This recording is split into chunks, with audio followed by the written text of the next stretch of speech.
ندی میں پانی بہہ رہا تھا لیکن گہرا نہیں تھا، دور دور تک کوئی نظر نہیں آ رہا تھا۔ زید نے ندی کے کنارے کھڑے ہو کر کچھ دیر ارد گرد جائزہ لیا، پھر بولا، بابا جی، ہم اسی ندی کو پیدل پار کرنا ہوگا، کوئی اور راستہ نہیں ہے۔ فقیر نے سر ہلایا، چلیے بیٹا، جیسے تم کہو۔ فقیر نے احتیاط سے اپنے پرانے جوتے اتارے، بغل میں دبائے اور پانی میں اترنے لگا۔ ادھر زید نے ایک لمحے کی بھی تاخیر نہ کی، اپنے نئے چمکتے ہوئے جوتے پہنے ہوئے ہی ندی میں اتر گیا۔ فقیر نے چونک کر اسے دیکھا، دل ہی دل میں بولا، یہ کیا عقل مندی ہے، نئے جوتے پانی میں بھگو دیا، یہ تو سیدھی سی نادانی ہے۔ مگر اب کی بار فقیر نے زبان نہ کھولی، شرط یاد تھی۔ وہ چپ چاپ اس کے پیچھے پیچھے ندی پار کرتا رہا۔ جب وہ دونوں پار پہنچے، زید کے جوتے مکمل بھیگ چکے تھے، کیچڑ سے لت پت۔ فقیر نے فوراً اپنے جوتے دوبارہ پہن لیے، صاف اور خشک۔ اس نے زید کی طرف تنزیہ نگاہ ڈالی، مگر زید اپنے جوتوں کی حالت سے بے پرواہ آگے ہی آگے بڑھتا جا رہا تھا۔ فقیر کے دل میں دوبارہ خیال آیا، یہ نوجوان آخر کیسا ہے، کہیں یہ واقعی کوئی بے وقوف تو نہیں۔ چلتے چلتے وہ اپنے منزل نور پور کے قریب جا پہنچے۔ دوپہر کا وقت تھا، دھوپ تیز ہو چکی تھی اور بھوک بھی شدید لگ رہی تھی۔ زید پھر بھی نہیں رکا، اس کی رفتار میں مزید تیزی آ چکی تھی۔ فقیر ہامتے ہامتے بولا، بیٹا تھوڑا رک جائیں، کچھ کھا لیں، آرام کر لیں۔ زید نے ہلکی سی مسکراہٹ کے ساتھ کہا، بابا جی، بس کچھ ہی فاصلے پر ہمارا سفر مکمل ہو جائے گا، صبر کریں۔ فقیر نے اب کچھ نہ کہا، مگر اندر ہی اندر سوچتا رہا، یہ سفر نہیں، آزمائش ہے، مگر انجام تک پہنچے بغیر یہ معاملہ نہیں کھلے گا۔ کچھ ہی دیر میں وہ دونوں گاؤں کے دروازے پر پہنچ چکے تھے۔ زید نے فقیر سے مصافحت کیا اور کہا، بابا جی، میرا راستہ یہاں سے جدا ہوتا ہے، میں اپنے کسی قریبی عزیز سے ملنے جا رہا ہوں۔ فقیر نے رسمی طور پر اپنے گھر آنے کی دعوت دی۔ میرے گھر میری بیٹی ہے، وہ بہت اچھا کھانا بناتی ہے، آج کے دن تم ہمارے مہمان ہو۔ زید نے شائستگی سے انکار کرتے ہوئے کہا، بابا جی، آپ کی دعوت کا شکر گزار ہوں، مگر اس عزیز سے ملنے کی تاخیر نہیں کرنا چاہتا، اگر ٹھہرنے کی ضرورت پڑے تو کسی سرائے میں رک جاؤں گا۔ فقیر نے سر ہلا دیا، مگر دل میں پھر وہی خلش باقی رہ گئی۔ زید رخصت ہوا، مگر جاتے جاتے ایک عجیب سی بات کہی، بابا جی، گھر پہنچے تو دروازہ کھٹکھٹا کر اور کھانس کر اندر جائیے گا۔ فقیر نے حیرت سے پوچھا، اپنے ہی گھر میں یہ سب؟ زید نے مسکرا کر کچھ نہ کہا اور وہ رخصت ہو گیا۔ فقیر، جس کا نام حاجی نعمت تھا، گاؤں کے دروازے سے اپنے گھر کی طرف روانہ ہوا۔ دل میں عجیب سی کیفیت تھی۔ گھر کے دروازے پر پہنچتے ہی زید کی عجیب سی بات یاد آئی، دروازہ کھٹکھٹا کر اور کھانس کر اندر جائیے گا۔ حاجی نعمت نے پہلے تو مسکرا کر اسے نظر انداز کرنے کی سوچا، مگر جانے کیوں ایک لمحے کو کھٹکا۔ پھر اس نے زور سے دروازہ کھٹکھٹایا اور ایک بار ہلکا سا کھانسا بھی۔ چند لمحوں بعد دروازہ کھلا، اندر سے ایک جوان لڑکی نکلی، نازک سی۔ یہ تھی حاجی نعمت کی بیٹی زینب۔ زینب نے چونک کر کہا، ابا جان، آپ نے دستک دی اور کھانسا بھی؟ ہاں بیٹی، بس یوں ہی، ایک نوجوان نے نصیحت کی تھی۔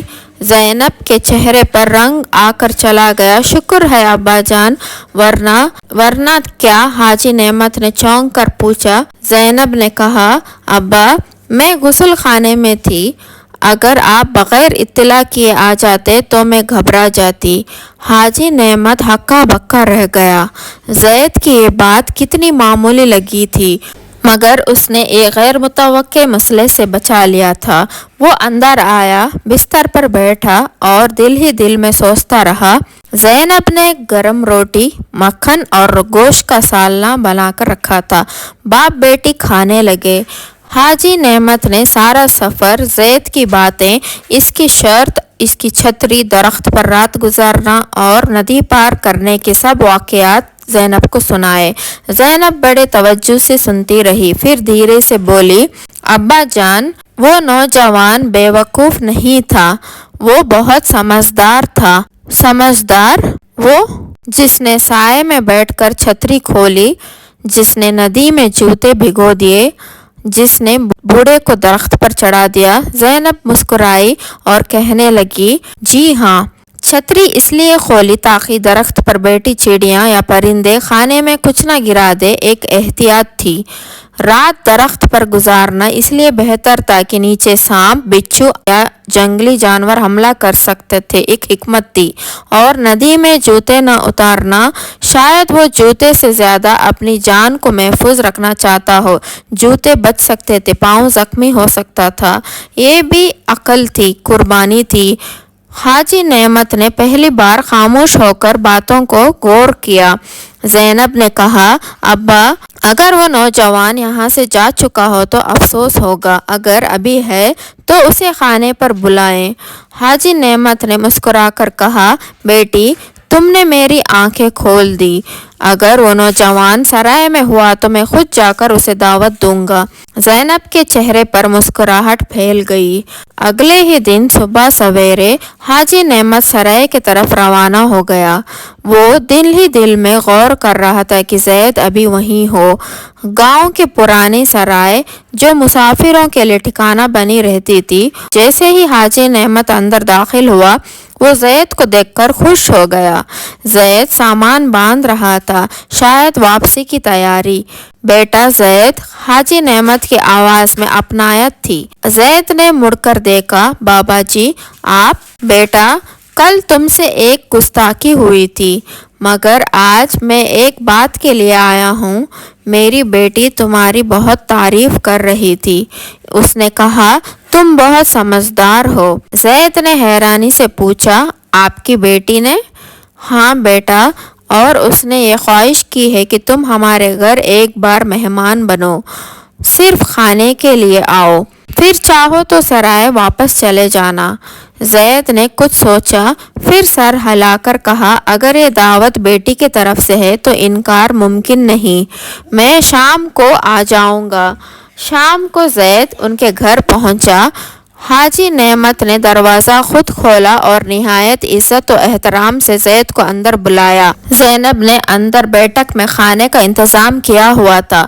کھانے کی خوشبو سے گھر مہک رہا تھا، گوشت، کباب، چپاتیاں، سب کچھ تیار تھا۔ زینب نے کھانے کو ملازم کے ہاتھوں بھیجا، مگر ساتھ ایک شرط بھی، جب کھانا زید کے سامنے رکھو تو یہ شعر ضرور کہنا، چاند کے چوتھے رات اور آسماں پر تارے گھنے گھنے، چار گرد مسجد کے چاروں کونے میں کھڑے کھڑے۔ ملازم نے حیرت سے شعر یاد کیا، کھانے کا تھال سنبھالا اور اندر چلا گیا۔ زید کے سامنے کھانا رکھتے ہوئے اس نے شعر پڑھ دیا۔ زید نے سالن پر نظر ڈالی، روٹیاں گنے اور پھر مسکرا کر جواب دیا، اپنے مالکن سے کہنا، چاند کے چوتھویں رات اور آسمان پر تارا کوئی کوئی، چار برج مسجد کے ان میں سے ایک گرا ہوا۔ ملازم نے واپس جا کر شعر زینب کو سنایا۔ زینب کا چہرہ سنجیدہ ہو گیا۔ سچ سچ بتا، سالن میں سے بوٹیاں کھائی اور روٹی؟ ملازم گھبرا گیا، اس کے چہرے کا رنگ زرد پڑ گیا۔ اس نے بولا، غلطی ہوئی، بس خوشبو سے دل بہک گیا تھا۔ زینب نے سختی سے کہا، تیری نوکری ختم۔ وہ ایک مہمان کے ساتھ یہ بددیالی کر سکتا ہے تو کسی کے ساتھ بھی کر سکتا ہے۔ رات کا کھانا ختم ہوا، زید رخصت ہونے لگا تو حاجی نعمت نے زینب سے پوچھا، بیٹی، یہ سب تم نے کیسے سوچا؟ زینب نے کہا، ابا جان، میں نے اس نوجوان کی عقل دیکھی تھی، اس کے ہر قدم پر حکمت تھی، سوچا کیوں نہ اس کی آزمائش کی جائے۔ اس کا جواب بھی حکمت سے بھرا ہوا تھا۔ حاجی نعمت نے دیر تک سوچتا رہا اور آخر کہنے لگا، بیٹی، تم بھی سمجھدار اور وہ بھی، میں سمجھتا ہوں کہ تم دونوں ایک دوسرے کے لیے بہتر ہو۔ اگر تم اجازت دو تو میں زید سے رشتے کی بات کروں۔ زینب نے مسکرا کر کہا، ابا جان، جیسے آپ کی مرضی۔ صبح کا وقت تھا، دھوپ کی کرنیں دھیرے دھیرے اتر رہی تھی۔ حاجی نعمت کا دل آج کچھ خاص بے چین تھا۔ وہ کئی بار بیٹھ کر اٹھا، کبھی دروازے کی طرف دیکھتا، کبھی زینب کے کمرے کی طرف دیکھتا۔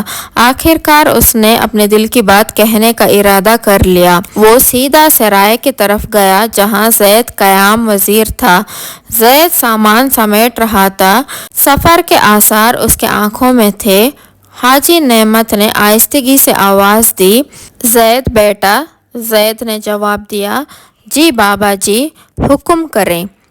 حاجی نعمت کچھ لمحے خاموش رہا، پھر دھیرے سے بولا، زید، میرے پاس دنیا کی دولت تو نہیں ہے، بس ایک ہی بیٹی ہے، زینب۔ میرے گھر، میری دل، میری زندگی کی آخری خوشی۔ میں نے تم میں وہ سچائی دیکھی ہے جو آج کل کے زمانے میں کم لوگوں میں ملتی ہے۔ تمہاری باتیں، تمہاری شرطیں، تمہارا سپرد، یہ سب حکمت سے بھرا ہوا تھا۔ میں چاہتا ہوں کہ تم میری بیٹی کا ہاتھ تھامو۔ کیا تم میری بات قبول کرو گے؟ زید خاموش ہو گیا۔ اس کے چہرے پر غیر سنجیدگی چھا گئی۔ پھر اس نے نظریں جھکائے اور آہستہ سے کہا، بابا جی، یہ آپ کا بڑا کرم ہے، میں اس لائق نہیں، لیکن اگر آپ اور زینب بی بی واقعی مجھ پر اعتماد رکھتے ہیں تو میں وعدہ کرتا ہوں کہ ہمیشہ عزت، وفاداری اور اخلاص سے اس رشتے کو نبھاؤں گا۔ حاجی نعمت کی آنکھوں میں خوشی کے آنسو آ گئے۔ اس نے زید کو گلے سے لگا لیا۔ چند روز بعد زید اپنے ماں باپ کو ساتھ لے کر نور پور واپس آیا۔ سادگی میں مگر خلوص سے بھرپور نکاح کی۔ پورے گاؤں میں بات پھیل گئی کہ حاجی نعمت نے اپنی بیٹی کا رشتہ ایک عجیب اور عقل مند نوجوان سے کیا ہے۔ شادی کے بعد حاجی نعمت کے گھر میں سکون اتر آیا۔ زینب اور زید ایک دوسرے کے عقل اور عزت کا احترام کرتے تھے۔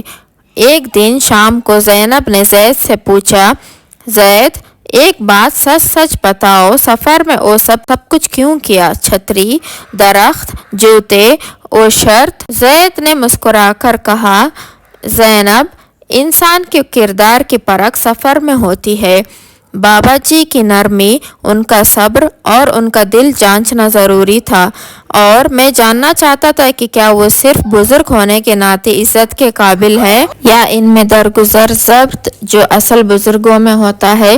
شرط ایک آزمائش تھی، ان کے لیے بھی اور میرے لیے بھی۔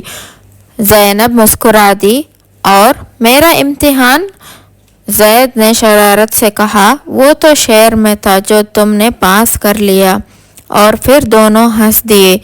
ایسے ہی زید اور زینب کی زندگی علم، محبت اور برداشت اور حکمت سے بھرپور چلتی رہی، اور حاجی نعمت اکثر بیٹھے ہوئے دعا کرتے، یا اللہ، ہر بیٹی کو ایسا شوہر عطا فرما جو اس کی عزت کرے، اور ہر باپ کو ایسا اطمینان نصیب ہو جیسا تو نے مجھے دیا ہے۔ اگر آپ کو آج کی یہ میری ویڈیو اچھی لگی ہے تو پلیز لائک کر دینا، شیئر کر دینا اور کمنٹ کر کے مجھے ضرور بتانا، اور اگر آپ میرے چینل پر نئے ہیں تو پلیز ضرور سبسکرائب بھی کر دینا۔ پھر ملتے ہیں نیکسٹ ویڈیو میں، تب تک کے لیے السلام علیکم ورحمۃ اللہ وبرکاتہ۔